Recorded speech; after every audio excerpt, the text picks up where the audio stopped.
Hi, Richard here. This is about the Zoom meeting that we've just booked. And by the way, I'm reading this to save time. First up, if by the end of our meeting you're not interested in my approach, you don't think this is a fit for your school, you don't want to explore a collaboration, that's absolutely fine, so this message won't apply. However, this message will apply if by the end of our one-on-one meeting you like the look of the approach, you're not saying yes, but you're wanting to move the concept forward. And so your next step is to share it with your team and get an answer.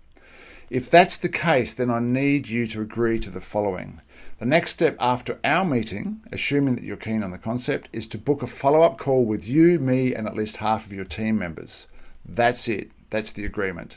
In other words, you agree not to come back to me saying, I spoke to my team and they said no. The reason for this is simple. By the end of our one-on-one Zoom, you're going to understand at best about 50% of what's possible. Because in the meeting, we're getting to know each other, I'm finding out your needs, we're having a conversation, and so the time that I have to actually show you this approach is probably only 10 to 15 minutes. I can't possibly communicate the full potential in that 15 minutes. And this is a unique approach with a huge upside and lots of moving parts. So that's one issue. At best, you're only going to get half the story. But the other issue is there's no way that you can accurately convey that 50% of the story to your team. And I don't have the luxury of paying your school a visit and spending time with you and your leaders.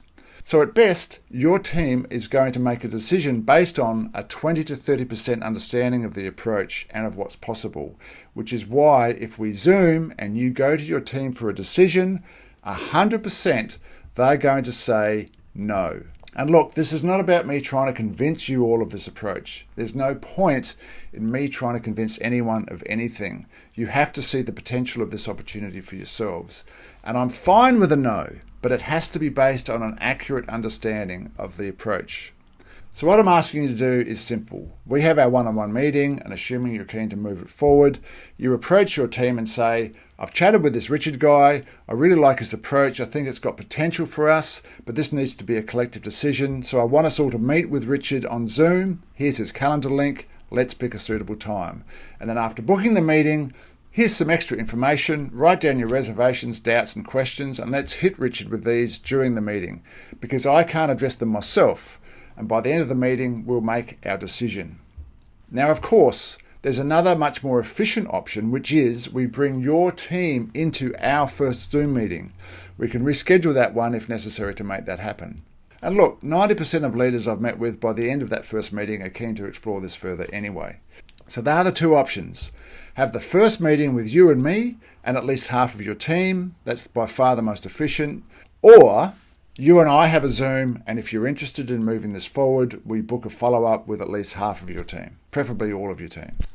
If you can't agree to this, then I'm not going to waste your time, because guaranteed you'll come back to me with, I talked to my team and they said no. I have a lot of data to back this up. So that's it. Thanks for watching, and over to you.